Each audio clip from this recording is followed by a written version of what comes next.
Oke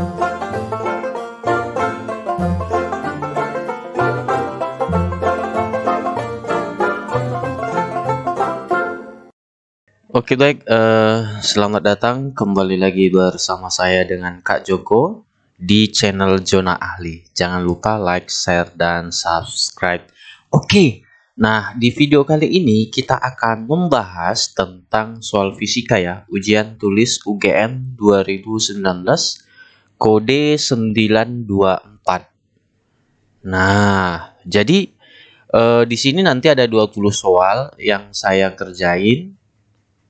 Kemudian, bagi Anda yang ingin masuk SIMAK UI, Anda bisa lihat di video di channel ini atau di deskripsi nanti pembahasan soal fisika dan matematika dasar untuk SIMAK UI ya. Oke, Anda bisa lihat di playlist di channel saya atau di video. Anda bisa searching.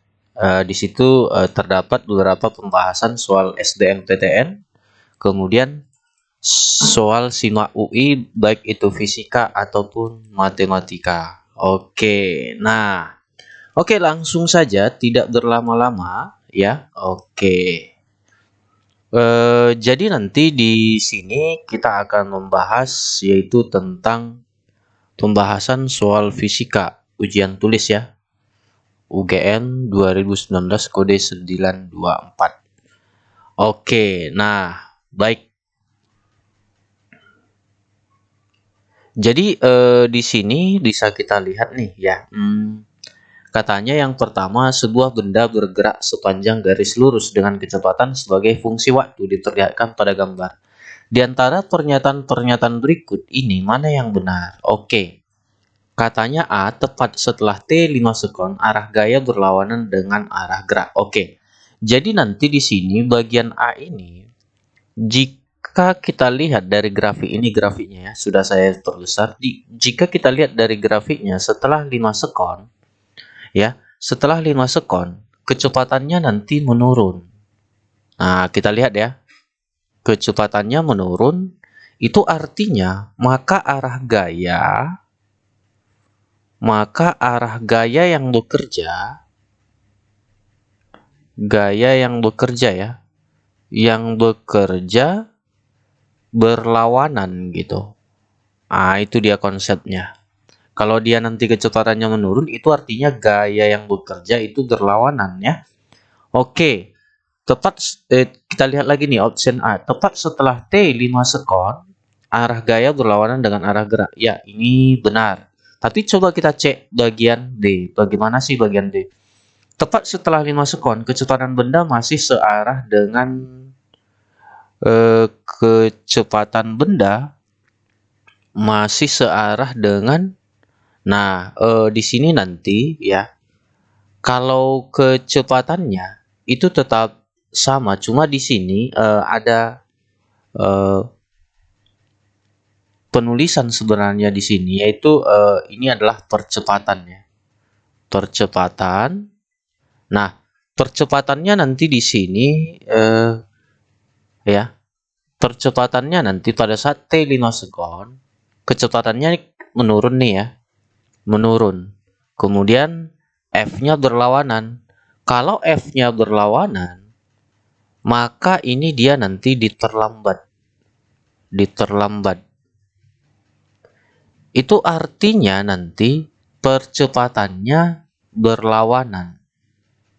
Ya, percepatannya berlawanan. Nah, ini percepatannya.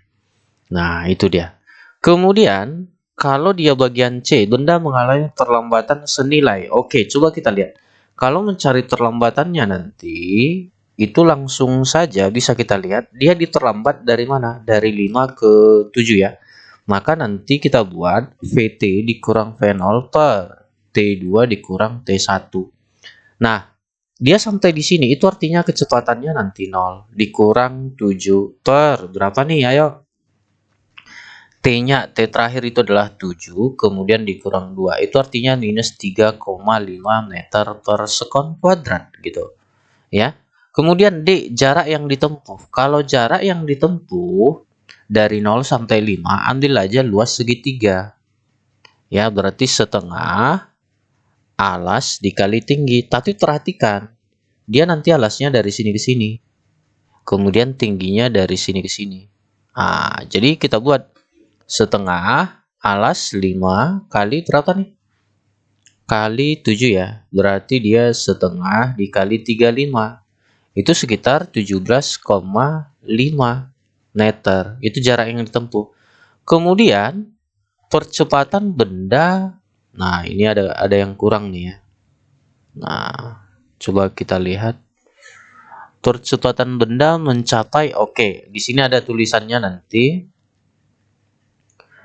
Percepatan benda mencapai nilai maksimum ya. Maksimum berapa? Saat T 5 sekon. Nah, ini ada tulisannya. Percepatan benda mencapai nilai maksimum. Oke. Jadi percepatannya itu selalu konstan. Ingat, percepatannya itu selalu konstan. Kalau dia percepatan itu konstan. Nah, ya, percepatannya selalu konstan, itu ingat. Nah, yang berubah itu hanya V yang berubah. Ya, V yang berubah. Bukan apa? Bukan percepatan. Kalau percepatan konstan. Kalau tidak konstan berarti 0 gitu aja. Itu aja, hanya dua pilihan. Kalau nggak konstan berarti 0 gitu. Ya, oke, berarti jawaban yang paling tepat itu adalah A. Ya, oke. Kita lanjut ke soal nomor 2 nih. Oke, kita lanjut ke soal nomor 2. Nah, kalau soal nomor 2 katanya begini. Untuk mendapatkan panjang gelombang de Broglie 500 nanometer, elektron perlu dipercepat dari keadaan diam dengan beda potensial berapa? Oke. Kalau gelombang de Broglie ya. De Broglie itu nanti mencari panjang gelombangnya. Ini mencari panjang gelombangnya ya. H per T. Nah, gitu dia. Nah, ini bisa juga kita tuliskan H per akar dari 2 Q M dikali dengan delta V gitu. Nah, di mana nanti N itu massa, kemudian delta V itu adalah beda potensial, Q itu adalah muatan. Nah, ingat, ini elektron ya. Jadi nanti kalau elektron itu muatannya 1,6 dikali 10 pangkat minus 19 kolom. Cuma di sini ada minusnya ya, itu artinya dia elektron. Tapi dalam perhitungan tanda minusnya nggak usah masukkan untuk yang bilangan pokoknya ya. Tapi pangkatnya tetap, pangkat minus 19 tetap masukkan. Kemudian nanti di sini kita lihat bahwa M-nya itu nanti sebesar 9 dikali 10 pangkat minus 31 kg. Jadi yang ditanya ini adalah beda potensialnya berapa. Oke. Nah, sebenarnya penjabaran daripada de Broglie ini nanti, kalau elektronnya misalkan bergerak ya, dari keadaan diam, itu artinya V0-nya 0, VT-nya nanti ada ya. Oke, kita jawab dulu. Nah, kalau dia bergerak dari keadaan diam, dia ke sini nih, bergerak nih ke sini. Nah, ingat bahwa rumus untuk mencari panjang gelombang itu H per NV bisa ya. Atau bisa kita buat gini, H per lambda sama dengan H per N dikali V. Kita cari dulu VT-nya berapa gitu. Nah, di sini nanti kita buat bahwa usaha sama dengan perubahan energi kinetik. Nah, ya. Oke. Nah, di sini nanti kecepatan awalnya 0. Kemudian VT-nya tetap VT. Berarti di sini Q dikali delta V sama dengan setengah M dikali VT kuadrat. Jadi nanti VT-nya itu akar dari 2 Q apa nih? Delta V ya per M. Nah, tinggal kita substitusikan ke sini. Jadi nanti H per akar dari apa? Ini M ya dikali 2Q delta V per M. Jadi nanti hanya sama dengan H per akar dari berapa? 2QM delta V. Gitu ya. Oke. Sebenarnya sangat gampang sih, nggak susah-susah amat ya. Oke, nah ini tinggal kita kuadratin nih. Kita kuadratin di ruas kiri, ini juga kuadratin. Nah, supaya hilang akarnya ya. Jadi nanti lambda kuadrat H per 2Q M dikali delta V. Jadi nanti delta V-nya itu H, ini kuadrat juga ya. Jangan hilang. Ini H kuadrat per berapa nih? 2Q dikali M dikali lambda kuadrat. Nah, ini tinggal kita masukkan angkanya. Tinggal kita masukkan, hasilnya pasti sudah dapat nih. Jadi nanti delta V itu sama dengan ya, delta V-nya berapa? Kita masukkan nih. Kalau de Broglie itu ini ya. Dia nanti 6,63 dikali 10 pangkat minus 34 kuadrat ya, kuadrat per berapa nih? 2 dikali 1,6 dikali 10 pangkat minus 19 dikali 9 dikali 10 pangkat minus 31. Dikali lagi nih. Apa? Panjang gelombangnya kita perhatikan dulu. Ini kan 500 nanometer nih. Maka dia ubah dulu ke meter. Nah, 500 dikali 10 pangkat minus 9 ya. Meter. Hasilnya adalah 5 dikali 10 pangkat minus 7 meter gitu. Jadi delta V-nya lambdanya 5 dikali 10 pangkat minus 7 kuadrat nih. Jadi nanti delta V-nya berapa? Sekitar 6 dikali 10 pangkat minus 6 per. Bukan per ya. Udah langsung ini hasil akhir. Ini volt. Nah, jadi nanti kalau kita ubah ke mikro dia sekitar 6 microwatt. Nah, ini kok kolom ya? Sebenarnya dia kalau dia dari keadaan diam ini mikro ya, microvolt. Ini volt ya. Oke, jangan apa. Karena beda potensial dia. Jadi nanti ini microvolt. Ya, oke, itulah jawabannya kira-kira. Ya, oke. Nah, jadi jawaban yang paling tepat itu adalah D. Ya, begitulah kira-kira. Kemudian kita lihat nomor berapa nih? Nomor 3 ya. Coba kita lihat nomor 3. Nomor 3 itu artinya dianggap di sini nomor urutan ke-18 gitu. Oke. Katanya begini, sebuah truk bermasa 1000 kg melaju dengan kelajuan konstan ya. Oke, kelajuannya konstan. Nah, oke, coba kita lihat di sini diketahui katanya M-nya 1000 kilo. Kemudian kelajuannya itu konstan ya, V konstan. Nanti 100 km ya per jam. Kalau kita ubah ke meter per sekon bisa ya. 100 dikali 1000 nih, meter per 3600. Ini kan bisa kita eliminasi nih. Habis. Atau bisa juga 10-nya juga kena nih, 100 per 3,6 meter per sekon. Ini bagi 1000, di bawah juga bagi 1000. Makanya dia seperti ini. Oke, kemudian kita buat di sini tan alfa katanya sudut kemiringannya 0,1. Nah, jadi kalau kita perhatikan, dia misalkan seperti ini nih. Sudut kemiringannya misalkan alfa. Maka kita cari dulu berapa sih sinnya, berapa sih tetanya, karena nanti di sini kita akan pakai yang namanya apa? NG sin theta dan NG cos theta-nya. Cuma nanti NG cos theta diabaikan aja. Oke, yang ditanya adalah oke, ternyata ada lagi ya. Gaya geseknya itu 700 Newton gitu. Oke, yang ditanya di sini adalah hitunglah daya minimum. Oke, yang ditanya adalah daya minimum. Jadi kalau menghitung daya minimum, dia nanti T sama dengan energi per waktu ya, atau bisa juga usaha per waktu. Jadi nanti kebetulan dia berhubungan dengan gerak. Ini kita buat aja F dikali S per T. Nah, ingat S per T ini kan apa dia? V, ya kan? Nah, gitu. V-nya udah ada, F-nya belum. Nah, cuma nanti di sini untuk mencari daya sigma F dikali dengan V-nya gitu. Nah, coba kita gambarkan bagaimana sih sigma F-nya ini. Kalau kita lihat, dia nanti ini kan alfa nih, dia bergerak ke atas nih. Nah, arah geraknya ke sini, V-nya konstan.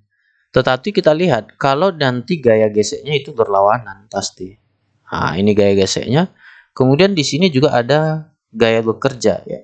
Gaya yang memperlambat ya, yaitu Ng sin alfa. Oke. Jadi nanti kita butuh nilai sin alfa berapa. Jadi nanti kita perhatikan bahwa di sini tan alfa itu katanya tan alfa ya. Itu 0,1, itu artinya 1/10. Jadi kita peroleh kalau dia dalam sudut ini kan kita anggap Y ini X. Berarti X-nya 10, Y-nya 1. Ini berarti berapa? Ya tinggal 10 kuadrat ditambah 1 kuadrat berarti akar 101 gitu. Nah, jadi Ng sin-nya udah dapat ya. Nah, sekarang kita cari nih gaya yang bekerja berapa. Nah, jadi jumlah gaya yang bekerja berapa gitu. Atau gaya yang bekerja berapa gitu aja, sama aja sih. Oke, jadi nanti sigma F sama dengan 0. Kenapa 0? Karena dia kecepatannya konstan gitu. Kalau kecepatannya konstan, sigma F-nya sama dengan 0. Jadi nanti gaya yang membuat dia ke atas sama dengan gaya yang memperlambat gitu. Jadi kita buat aja. Di sini nanti ini kita anggap aja F ya, terserah. Atau ini nanti F, sama aja sih. Kemudian kita buat nih. F dikurang Ng sin alfa ditambah dikurang ya. Dikurang juga. Dikurang apa nih? F sama dengan 0. Berarti nanti gaya yang bekerja itu Ng sin alfa ditambah F gaya gesek. Nah, tinggal kita masukkan ke sini. Sudah selesai ya. Oke. Nah, jadi nanti T sama dengan berapa nih? Ng sin alfa ditambah F dikali V-nya berapa? 100/3,6. Jadi ini tinggal kita masukkan nih. Ya. Oke. Jadi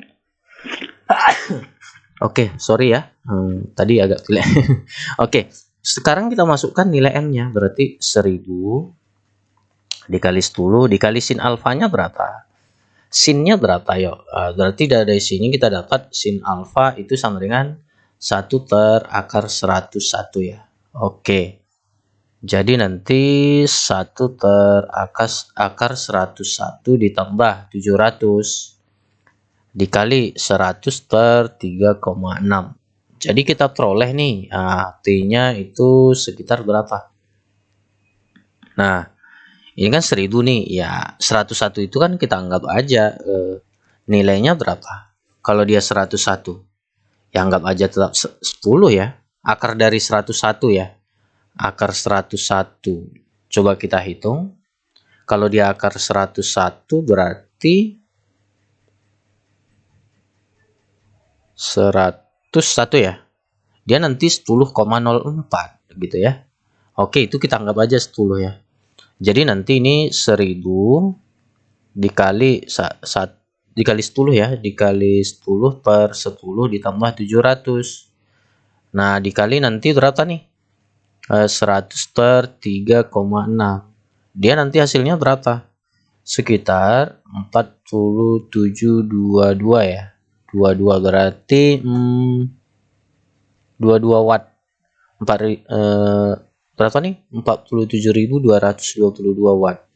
Jadi yang mendekati itu adalah 47,1 kilowatt ya. Jadi jawaban yang paling tepat itu adalah A. Ya, sangat gampang ya, nggak susah-susah amat kok. Oke, kita lanjut ke soal nomor 3 nih, atau 19 ya. Iya. Iya, katanya bagaimana sih di soal nomor 19 ini? Katanya begini ya.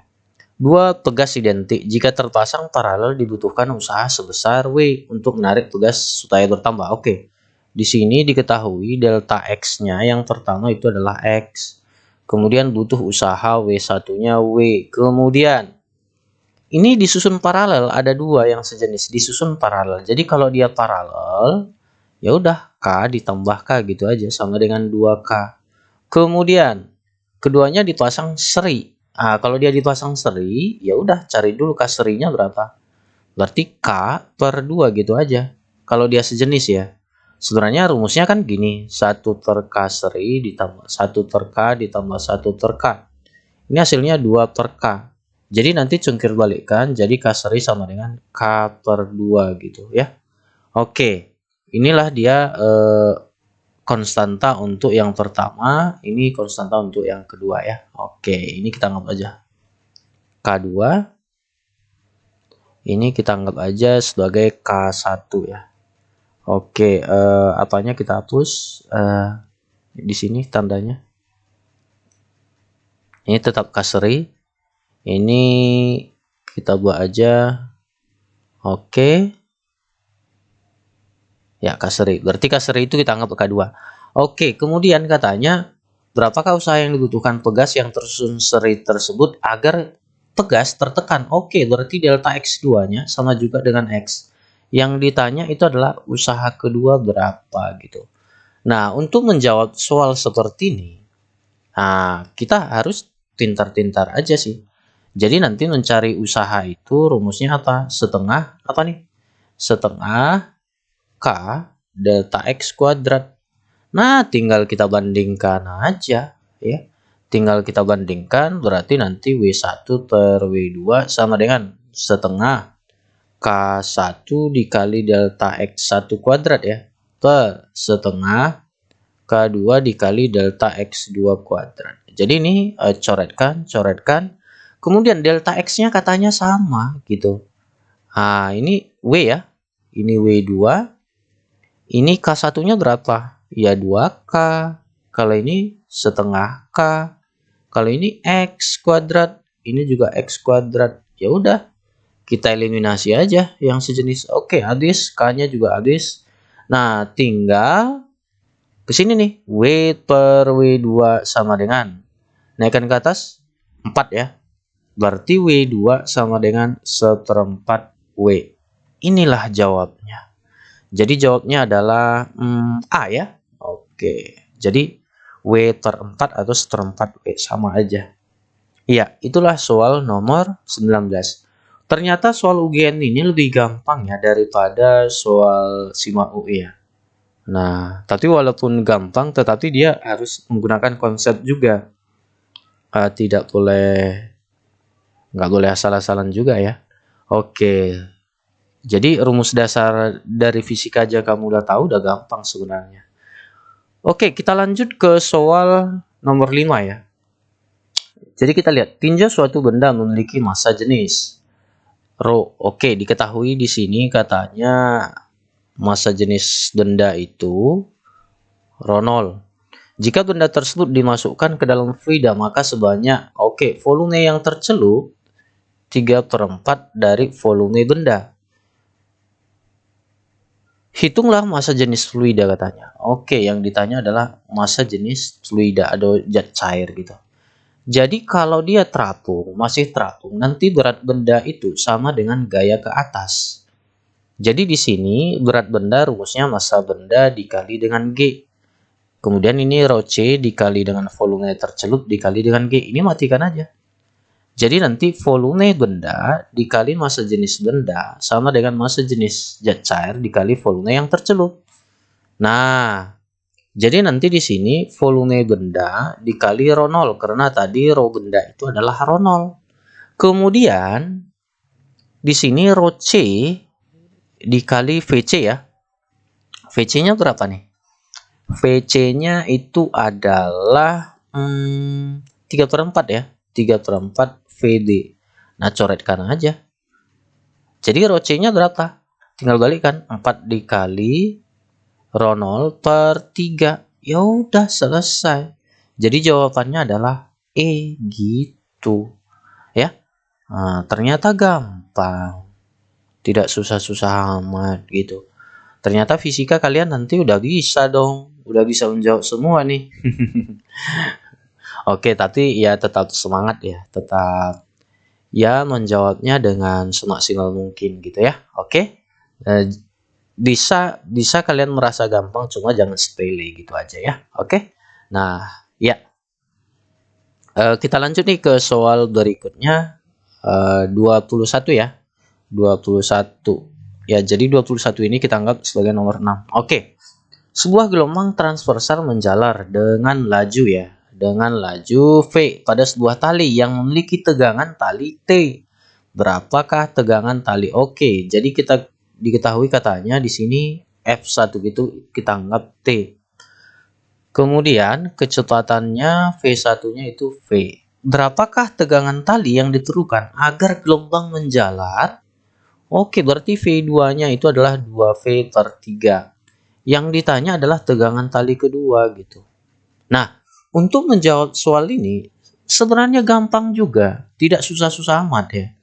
Nah, jadi nanti kalau dia untuk dawai ataupun tali itu nanti mencari kecepatannya ya, mencari kecepatannya itu sama dengan V sama dengan akar dari F dikali L per M gitu. Jadi coba kita lihat, ini sebanding dengan akar dari F. Jadi V-nya sebanding dengan akar F. Jadi nanti buat aja V1 per V2 sama dengan akar F1 per F2. Gitu loh. Nah, tinggal kita masukkan nih. Jadi V1-nya V, V2-nya berapa? 2/3 V sama dengan akar dari F1-nya berapa? T per F2 gitu. Ini coretkan aja, habis gitu. Jadi 3-nya naik ke atas. 3/2 sama dengan apa nih? T per F2 ya. Ini kita kuadratin. Nah, setelah kita kuadratin kita peroleh nih 9/4. Kemudian hilang kuadratnya jadi T per F2. Jadi nanti F2-nya berapa? F2-nya 4T per 9. Wow, keren ya.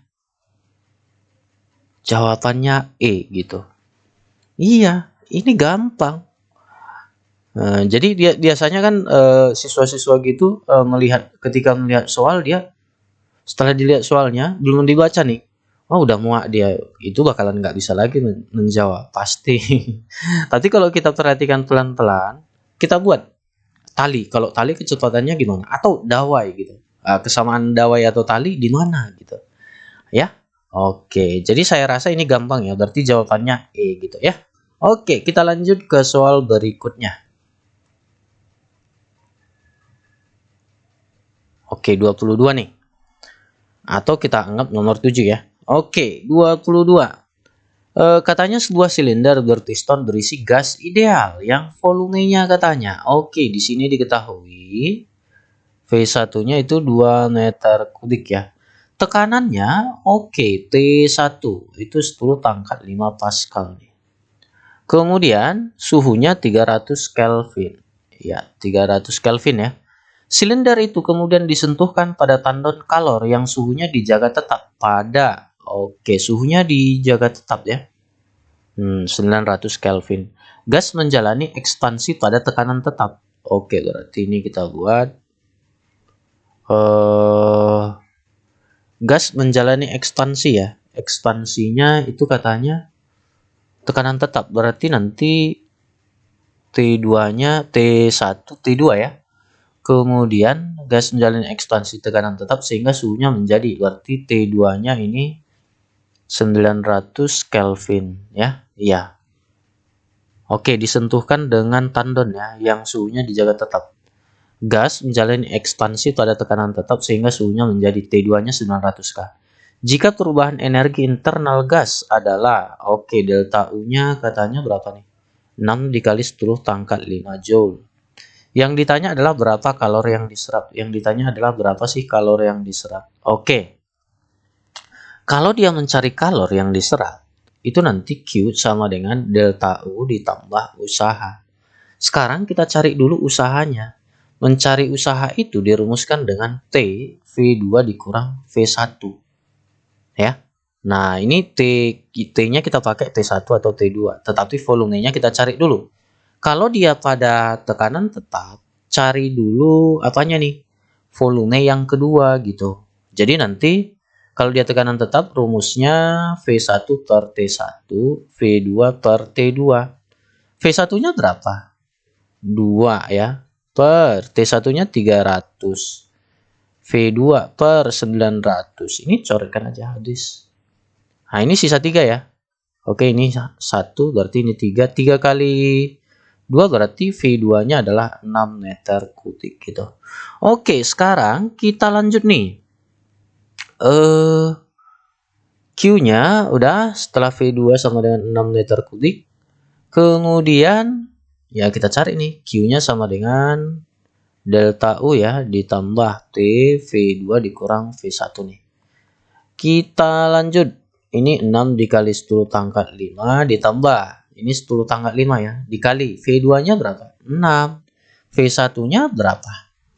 V1-nya 2 gitu. Berarti 6 dikali 10 pangkat 5 ditambah 4 dikali 10 pangkat 5. Hasilnya adalah 10 dikali 10 pangkat 5 Joule gitu.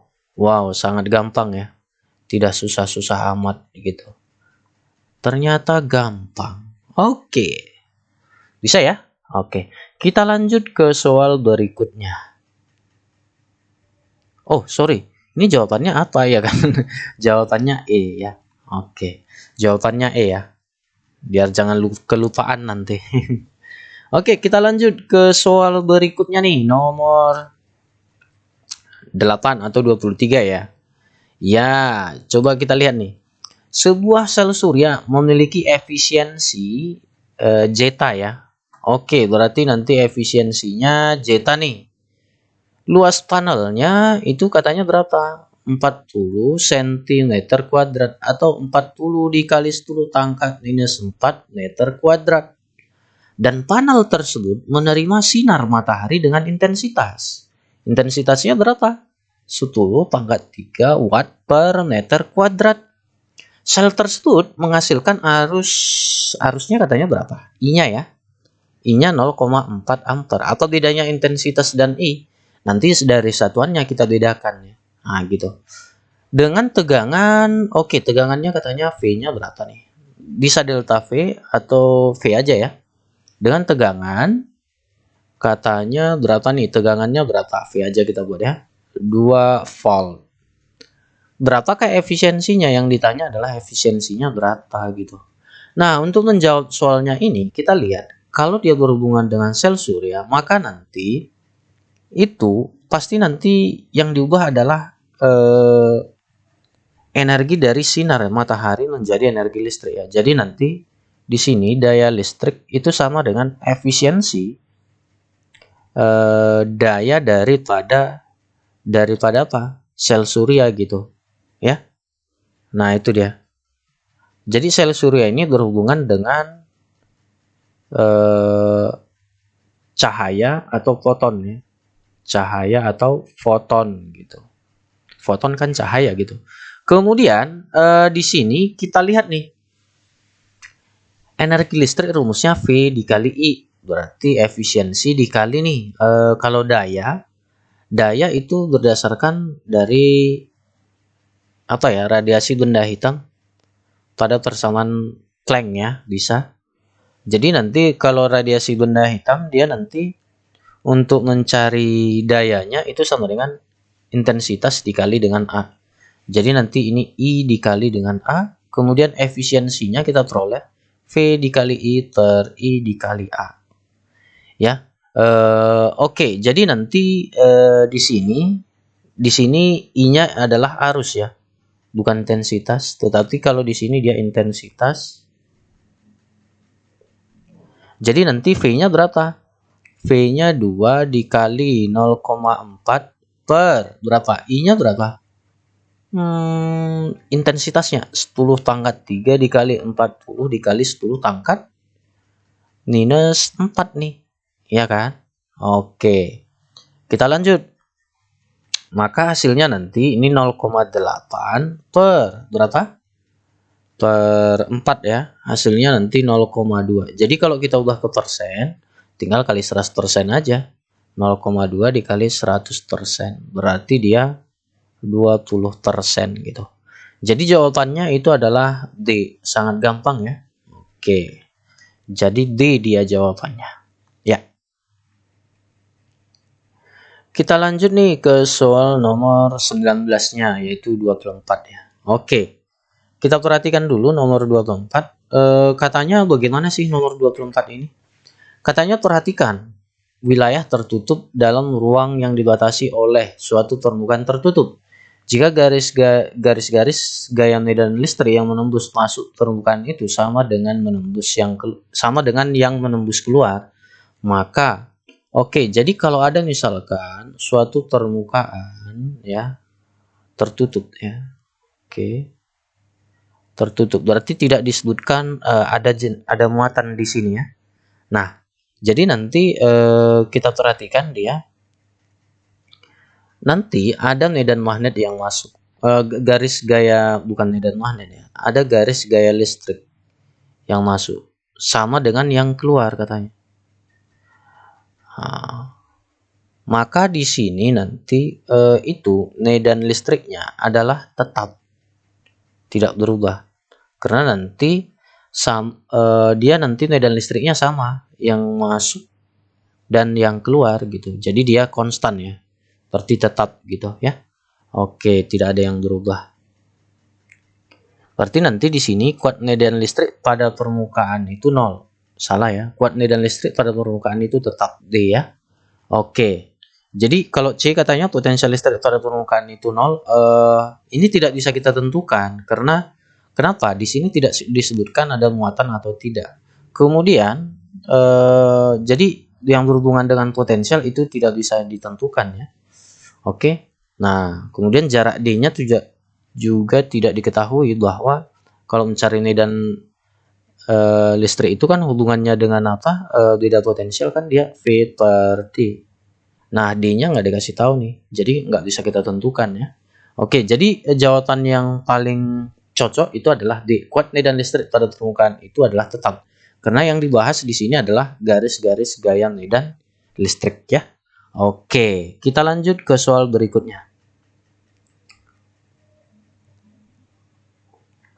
Nomor 25.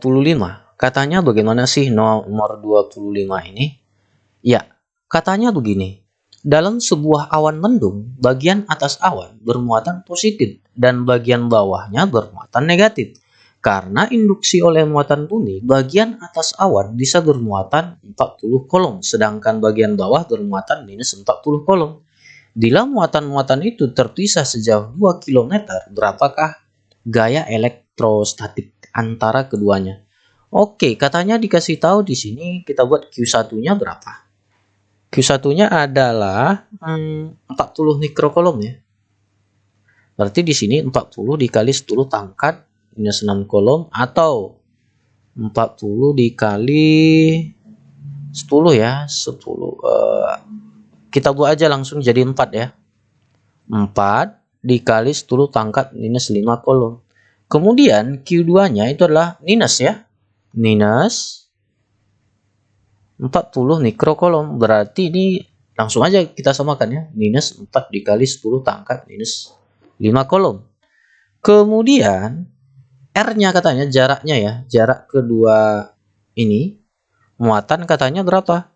2 km. Itu artinya 2 dikali 10 pangkat positif ya. Positif 3 meter. Yang ditanya itu adalah apa? Yang ditanya adalah F-nya. Jadi nanti F itu sama dengan K Q1 Q2 per R kuadrat. Berarti berapa nih? 9 dikali 10 pangkat 9 dikali 4 dikali 10 pangkat minus 5 dikali tanda minusnya nggak usah masukkan. Itu artinya muatan negatif aja. 4 dikali 10 pangkat minus 5 per 2 dikali 10 pangkat 3 pangkat 2 nih. Ah gitu. Jadi berapa nih?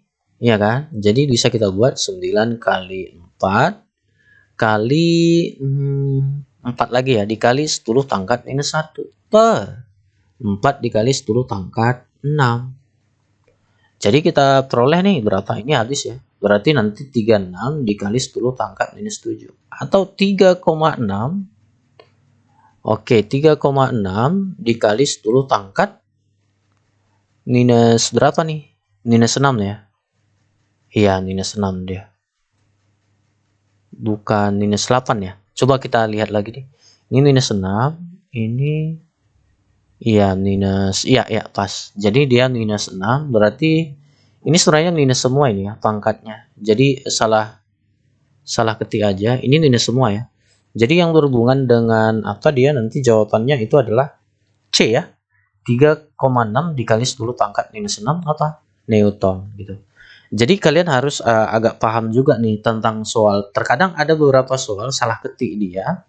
Kalian harus tahu maksud dari membuat soal ini kemana jawabannya gitu. Ya, oke? Nah, itu dia kira-kira. Kita lanjut ke soal berikutnya. Jadi jawaban yang paling tepat itu adalah C. Kita lanjut lagi nih. Nomor 26. Oke, bagaimana sih soal nomor 26 ini, ya kan? Oke. Kita lanjut. Soal nomor 26 katanya begini.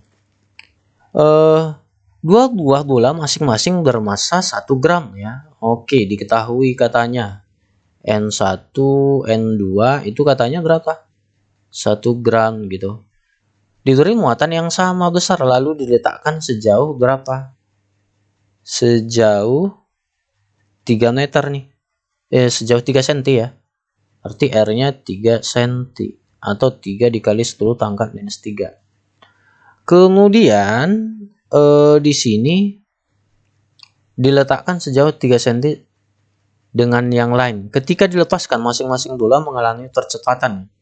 Masing-masing mengalami percepatan berapa percepatannya? A-nya katanya 144 meter per sekon kuadrat. Berapakah besar muatan yang diberikan pada masing-masing bola? Katanya yang ditanya Q-nya berapa gitu.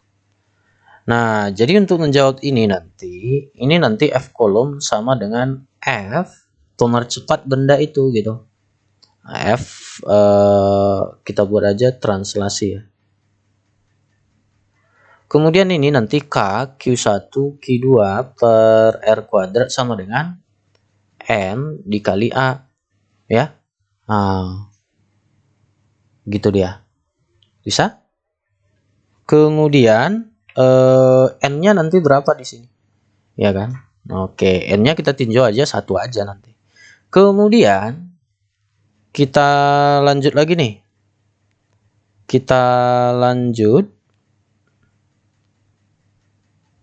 K-nya berapa? K 9 dikali 10 pangkat 9. Q1 dan Q2 kan dianggap sama. Jadi Q kuadrat per berapa nih? R-nya berapa? 3 dikali 10 pangkat minus 3 kuadrat ya. Kemudian nanti N-nya itu 1 gram. Berarti 1 kali 10 pangkat minus 3 dikali 144 ya. Kemudian kita lihat lagi nih. Di sini nanti ini kan Q kuadrat ya. Jadi nanti atau kita sederhanain aja dulu. Jangan dimasukkan angka dulu ya. Berarti ini nanti K kuadrat per R kuadrat sama dengan N kali A. Berarti nanti Q kuadratnya itu sama dengan N kali A dikali R kuadrat per K ya. Berarti nanti ini kuadratnya udah habis ya. Jadi nanti Q sama dengan berapa nih? R dikali N kali A per K. Berarti nanti Q sama dengan R-nya berapa? R-nya itu 3 dikali 10 pangkat minus 2 ya. Tadi 3 cm. Oh, salah kita di sini ya. Ini seharusnya pangkat minus 2. Jangan, kalau dia minus 3 berarti nilai dong, ya kan? Ini minus 2 meter ya. Jadi ini 10 pangkat 2, kemudian N-nya berapa? 1 dikali 10 pangkat minus 3 dikali 144 per 9 dikali 10 pangkat 9. Nah, ini nanti 3 dikali 10 pangkat minus 2, 144 dikali per 9 ya, dikali 10 pangkat minus 12. Jadi nanti ini 3 dikali 10 pangkat berapa nih? Pangkat minus 2 ya. Minus 2. Kemudian hasil akarnya berapa? Akar 144 berapa? Akarnya nanti 12 per 3 dikali berapa nih ya? 10 pangkat minus 6. Hasilnya berapa? Ini habis ya. Berarti 12 dikali 10 pangkat minus 8. Berarti 1,2 dikali 10 pangkat minus minus berapa? Minus 7 ya. Oke, inilah dia jawabannya gitu. Jadi bisa ya.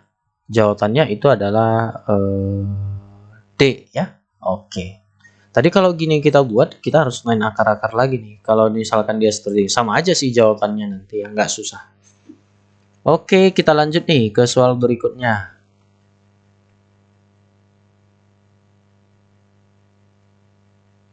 Oke, nomor 27. Bagaimana sih soal nomor 27 ini? Nah, soal nomor 27 katanya begini. Kawat berarus berada di dalam medan magnet panjang 50 cm ya. Berarti diketahui katanya L-nya 50 cm berarti 0,5 meter. Arah kawat tegak lurus terhadap medan magnet berarti θ-nya 90 derajat. Ya. Oke, kemudian I-nya berapa? I-nya nanti 10 ampere. Resultan gaya pada kawat yang terukur F-nya itu adalah 3 Newton. Berapakah kuat medan magnet? Yang ditanya adalah medan magnetnya berapa. Jadi untuk menjawab soalnya ini nanti gaya itu sama dengan D dikali I dikali L dikali sin θ. Jadi nanti sin 91 kan. Sin 90 derajat 1 berarti ini anggap aja jadi 1 gitu. Jadi nanti F D dikali I dikali L. Ini 3 ya. 3 D dikali I. I-nya berapa? 10. L-nya berapa? 0,5 nih. Berarti nanti 3 D dikali 5. Berarti D-nya sama dengan 3 per 5. Hasilnya 0,6 Tesla gitu. Ya. Oke, jadi jawabannya itu adalah C ya. Oke. Kita lanjut ke soal berikutnya.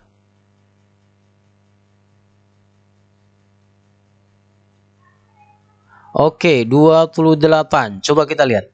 Seberkas cahaya datang sejajar sumbu utama, sebuah lensa cembung, sehingga dibiaskan menguntul di titik apinya. Jika di depan lensa cembung itu diletakkan lensa cekung, maka kemungkinan yang terjadi adalah, misalkan ada lensa cembung nih. Ya, ini kurang bagus ya gambarnya. Ini nih lensa cembung. Lensa cembung. Kemudian, ini sumbunya ya. Kemudian nanti, Nah, kita letakkan lagi di sini. Apa? Kita letakkan lagi di sini lensa cekung. Ini lensa cembung. Ini lensa cekung. Oke.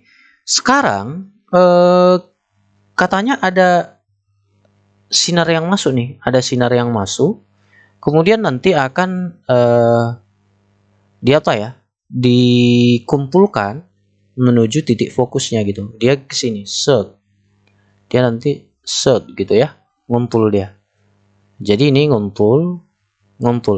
Nah, kalau nanti ini fungsinya adalah kalau dia lensa cembung mengumpulkan. Kalau ini menyebarkan. Jadi kalau misalkan datang lagi nih. Ini tadi udah ngumpul di sini ya. Jadi nanti dia ke sini, cet. Dia nanti menyebar nih, dibuat set kayak gitu dia. Ini lurus nih ya. Kemudian set gitu dia. Nah, jadi nanti Kalau ini misalkan titik fokus dari pada lensa cembung dan titik fokus untuk lensa cekung, maka nanti seolah-olah sinar itu datang dari pusat lensa cekung dan disebarkan gitu. Nah, coba kita lihat. Pilihan A, berkas dibiaskan mengumpulkan titik yang lebih jauh. Bukan mengumpulkan ya, tapi menyebarkan gitu. Nanti menyebarkan. Kalau D, berkas sinar dibiaskan dan mengumpulkan titik yang lebih dekat. Salah. Berkas dibiaskan dan mengumpulkan titik api lensa cembung. Salah. Berkas dibiaskan menyebar seolah berasal dari titik api lensa cembung. Oke, kita simpan dulu ya. Kalau E, berkas dibiaskan menyebar seolah berasal dari titik lensa cekung. Nah, ini yang paling tepat. Nanti seolah-olah dia berasal dari titik api dari lensa cekung itu sendiri ya. Nah, bukan dari titik api lensa cembung ya. Jadi nanti jawabannya itu adalah apa nih? Jawabannya adalah E ya. Oke. Kita lanjut ke soal berikutnya. 29 ya. Oke. Jadi kalau nomor 29 ini katanya begini. Suatu lubang disinari berkas cahaya dengan panjang gelombang lambda ya. Diketahui katanya lambdanya itu adalah 500 nanometer. Kemudian ini kita buat 5 dikali 10 pangkat minus 7 meter. Jika jejari lubang sebesar jejari atau R-nya lah kita buat ya. Itu nanti 400 lambda ya. Berarti nanti dia sama dengan berapa nih? 400 dikali 10 pangkat minus berapa? Berapa nih? Kita ubah aja ya, lambdanya ini menjadi berapa? 5 dikali 10 pangkat minus 7. Berarti dia, ini kan 2000 nih, 2000 dikali 10 pangkat minus 7. Berarti berapa? 2 ya. 2 dikali 10 pangkat minus 4 meter. Benar ya? Oke, kemudian katanya gimana lagi nih? Nah, kemudian kita lanjut. L-nya katanya 1 meter. Oke. Kemudian yang ditanya itu adalah maka lebar pola terang tengah yang terlihat pada layar sejauh berapa nih? Iya kan? Nah, coba kita lihat di sini nanti yang ditanya berarti berapa sih lebar teringginya gitu. Nanti T dikali D per L sama dengan berapa? Sama dengan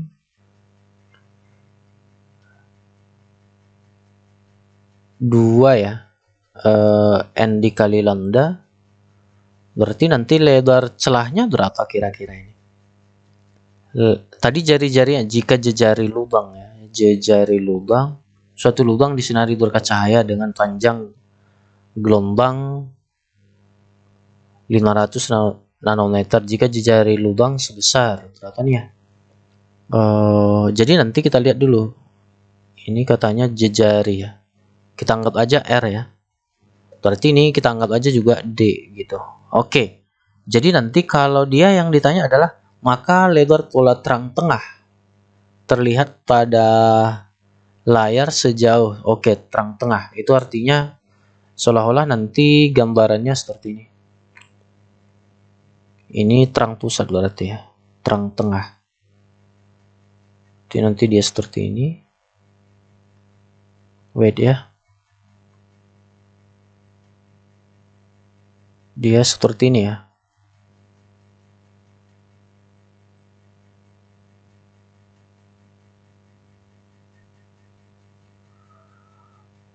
Berarti nanti maka lebar pola terang tengah yang terlihat pada layar sejauh 1 meter dari lubang adalah berapa? Nah, berarti nanti ini terang tengahnya. Berarti nanti N-nya itu kita anggap 2 gitu ya. N-nya nanti 2, berarti ini T sama dengan N dikali lambda per L ya. No, bukan per L. tapi per D dikali dengan L. Berarti 2 dikali 5 dikali 10 pangkat minus 7 per berapa lagi nih? Per wait ya. D-nya berapa? 2 dikali 10 pangkat minus 4 ya. Jadi ini coret-coret 5 dikali 10 pangkat minus 3. Berarti ini berapa nih?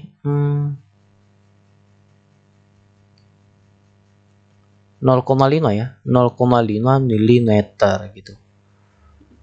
Iya, 0,5 ya. 0,5 mm. Itulah kira-kira.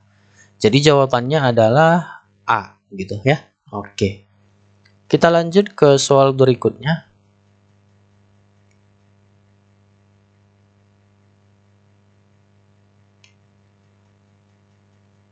Iya, katanya nomor 30 ya. Panjang lintasan optik bagi seberkas cahaya adalah perkalian antara panjang lintasan dalam medium itu. Dalam suatu medium yang seragam, lintasan optik paling panjang berarti oke. Jadi nanti panjang lintasan itu sebenarnya dianggap panjang gelombang ya. Jadi nanti ada misalkan nih medium. Nah, ini nanti sinar datang ya. Sinar datang. Ini nanti I, kemudian ini sudut biasnya R. Nah, jadi nanti di sini kita perhatikan bahwa ini indeks bias medium 1, kita anggap indeks bias udara 1. Ini indeks bias medium kedua, ini kita anggap indeks bias medium ya. Oke.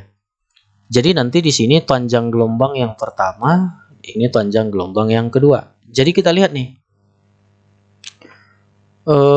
Snellius mengatakan kalau dia pembiasan ya, hukum Snellius ya. Itu nanti dia gini. N1 dikali lambda 1 sama dengan N2 dikali lambda 2. Ya, oke. Jadi nanti kita buat nih N1 itu 1 dikali lambda 1. Berarti N2 itu N medium ya, dikali lambda 2. Jadi nanti apa yang kita lihat? Jadi nanti ini adalah yang pertama adalah panjang lintasan. Nanti sebanding dengan apa nih? Panjang atau lebar medium ya. Panjang lintasan pada medium gitu. Sebanding dengan panjang lintasan pada medium ya. Pada medium. Gitu dia. Jadi nanti coba kita lihat di sini kesimpulannya. Lintasan optik paling panjang berarti juga lintasan yang paling panjang dalam medium. Lintasan optik paling panjang berarti juga lintasan paling panjang dalam medium. Kalau D justru merupakan lintasan paling pendek dalam medium, salah ya. Lintasan yang melengkung, lintasan lurus, lintasan yang patah-patah. Oke, jadi yang masuk akal dia sebenarnya ini. Jadi nanti lintasan optik paling panjang atau panjang gelombang yang paling panjang berarti juga panjang gelombang yang paling panjang dalam medium. Nah, itu artinya ya. Jadi ini sebenarnya lintasannya ini adalah panjang gelombang gitu ya. Oke, jadi nanti ini panjang gelombang.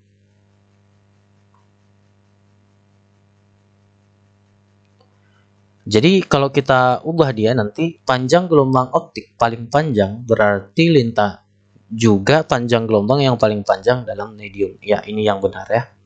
Oke, berarti jawabannya itu adalah A. Kemudian kita lanjut nih.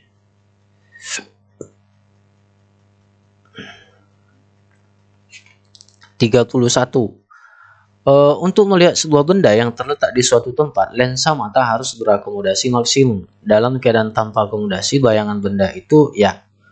Oke, kalau dia untuk mata normal,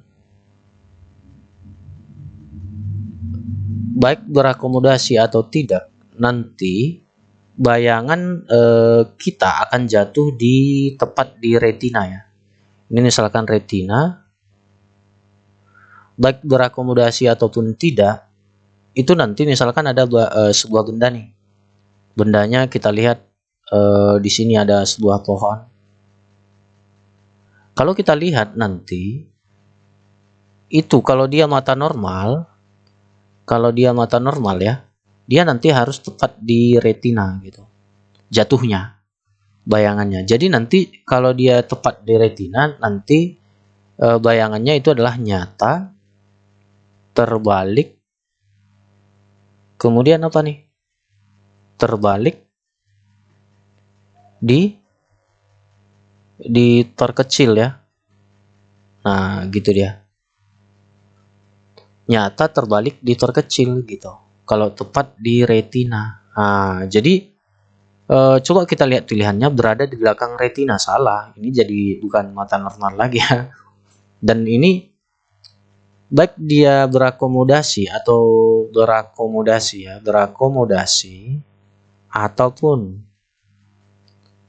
tanpa, kalau dia mata normal berarti nanti bendanya itu harus tepat di retina. Jadi nanti nyata, terbalik, diperkecil. Ya, oke. Nah, coba kita lihat soalnya lagi. Untuk melihat sebuah benda yang terletak di suatu tempat, ya lensa mata harus ya berakomodasi maksimum. Iya, tapi harus tepat di retina jatuhnya bayangannya. Ini salah juga. Ini berada di depan retina, salah. Ini berada di retina dan terbalik. Ini yang benar.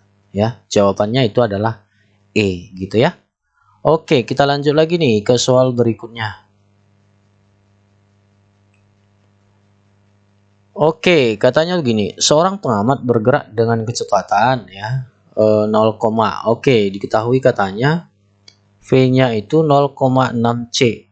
Menyusur permukaan bumi dengan C adalah cepat lambat cahaya dalam ruang hampa. Pengamat itu melewati sebuah bangun di bumi yang terlihat olehnya sebagai sebuah lingkaran ya. Dengan jari-jari, berarti ini ketika dia bergerak ya. LT-nya itu adalah, kita buat ketika dia bergerak, R-nya ya, kita buat R bergerak, kita buat aja RT itu 1 meter. Kemudian bangun geometris itu jika dilihat oleh orang yang diam di bumi berupa elips dengan jarak antar titik api berapa? Oke, yang ditanya adalah jarak antar titik api ya, delta F-nya berapa? Oke, jadi nanti kita perhatikan bahwa ketika seseorang bergerak, dia katanya melihat bangun itu berbentuk jari-jari, berarti kita buat ini RT gitu ya. Oke, ini juga RT. Tapi kalau dia ketika diam, itu berbentuk elips. Dia seperti ini.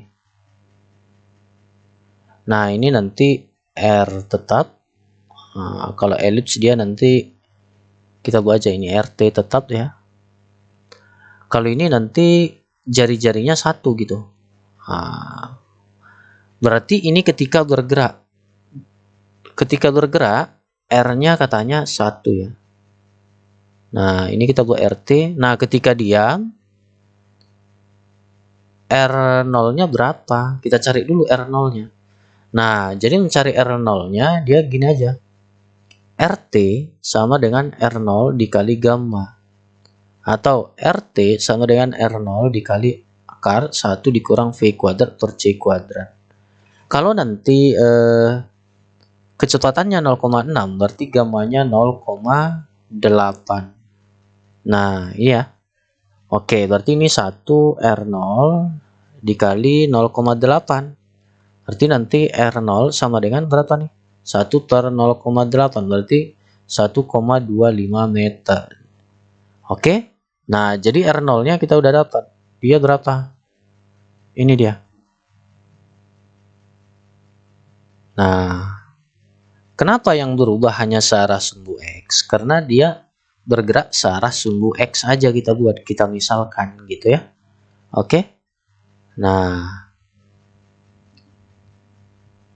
oke, jadi nanti ini tetap dia RT-nya 1, Ini nanti jadi R0-nya 1,25 meter gitu. Nah, sekarang kita disuruh menentukan berapa sih jarak fokus elipsnya dulu. Nah, jadi nanti mencari jarak fokus elips itu dia gini nih. Kita buat seperti ini. Kemudian ini kayak lonjong kali ya. Jadi nanti ini F-nya, ini R-nya gitu. Kemudian ini F-nya, kemudian dari sini ke sini itu R0 ya. Jadi nanti mencari F itu akar dari berapa nih?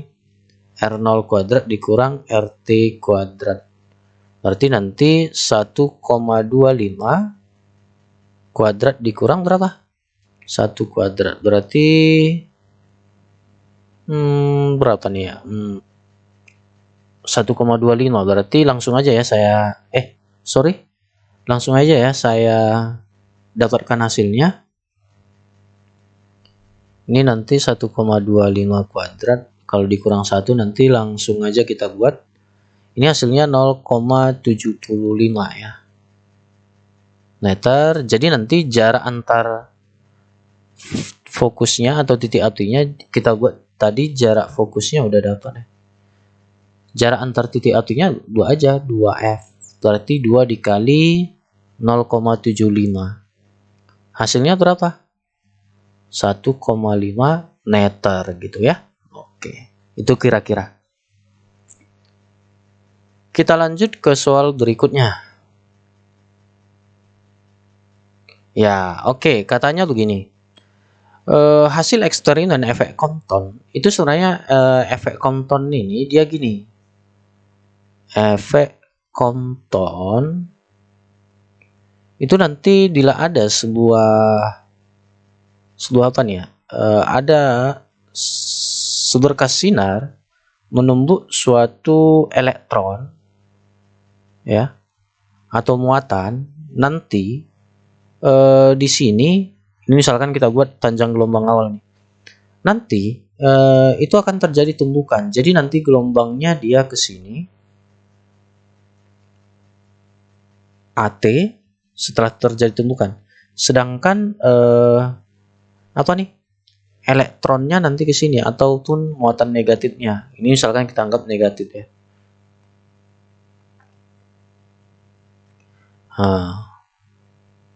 Jadi nanti elektronnya ke sini. Nah, ini membuktikan bahwa nanti bahwa apa? Bahwa sinar itu memiliki sifat dualisme. Bisa sebagai gelombang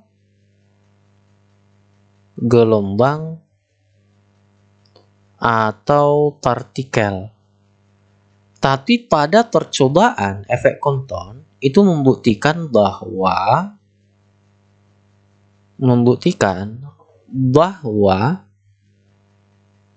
ya akibat adanya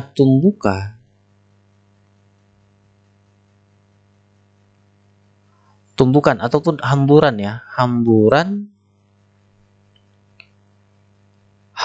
cahaya atau sinar akibat menumbuk apa nih? Akibat menumbuk elektron,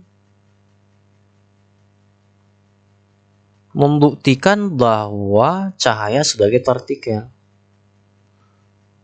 Cahaya sebagai partikel gitu. Nah, inilah dia sifat dualisme cahaya, bisa sebagai gelombang dan partikel.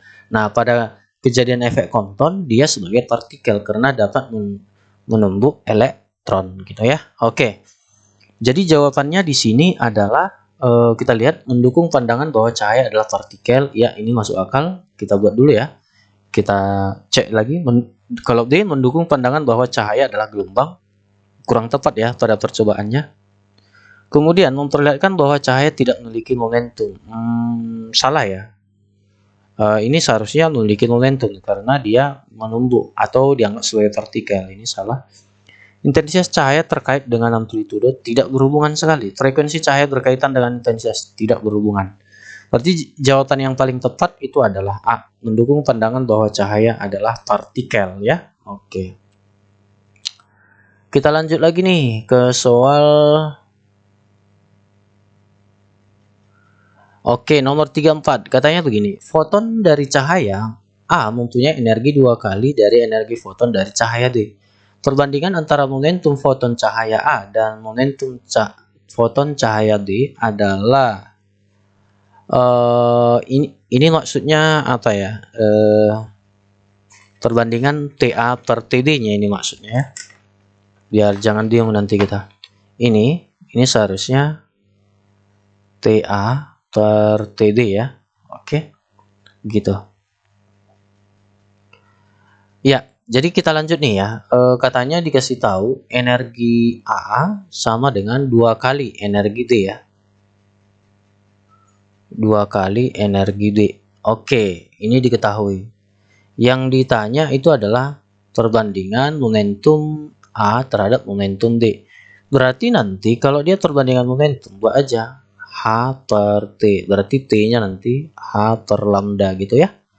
Oke, jadi nanti kalau TA per TD berarti nanti lambda D per lambda A gitu aja. Oke, kita cari dulu hubungannya apa? Hubungannya ya kan. Nah, jadi nanti di sini energi A berarti nanti HFA sama dengan 2 HFD. Ini hadis berarti nanti ini C ter lambda A sama dengan C ter lambda D. Ini 2 ya. Oke, nanti hadis berarti lambda A ini kali 2 ya. Berarti 2 lambda A sama dengan lambda D ya. Nah, ini dia. Berarti tinggal kita masukkan aja. Berarti ini 2 lambda A per bukan. 2 lambda, oh iya ya, tas. 2 lambda A per lambda A. Matikan. Berarti nanti TA per TD sama dengan 2 banding 1 ya. 2 banding 1 gitu. Jadi jawabannya adalah 2 ya. Nah, 2 banding 1 itu kan 2 ya. 2 ya. Ini dia nomor 34. Kemudian kita lanjut soal terakhir. Ya, menurut teori atom Bohr, jika jari orbit elektron pada keadaan di dasar ya. Di dasar katanya berarti dikasih tahu R0 pada saat di dasar itu adalah 0,0529 nanometer. Berapakah jejari orbit elektron pada keadaan N5? Oke, N-nya nanti 5. Yang ditanya adalah R5 berapa? Berarti nanti R5 sama dengan N5 dikali R0. Ini kuadrat ya. Berarti nanti ini berapa nih? 5 kuadrat dikali R0 berapa? 0,0529 nanometer. Berarti nanti 25 dikali 0,0529 nanometer. Berarti berapa? Sekitar 1,32 nanometer. Jawabannya itu adalah D ya. Oke, jadi sangat gampang. Nah, inilah dia. Jadi inilah soal-soal dari UGM, ujian tulis UGM ya. Tahun 2019 kode 924. Nanti bila ada kode yang lain, saya akan upload di kemudian hari. Nah, sampai jumpa di video berikutnya. Jangan lupa share, like, dan subscribe supaya channel ini tetap berkembang dalam memberikan informasi seputar SBMPTN, SNMPTN, kemudian SIMA UI, UGM, dan selanjutnya. Nah, terima kasih telah mendukung channel ini. Sampai jumpa di video selanjutnya. Semoga Anda lulus, para pejuang-pejuang ujian masuk UGM, SIMA UI, SBMPTN, SNMPTN, dan mandiri lainnya. Oke? Sampai jumpa di video berikutnya. Bye.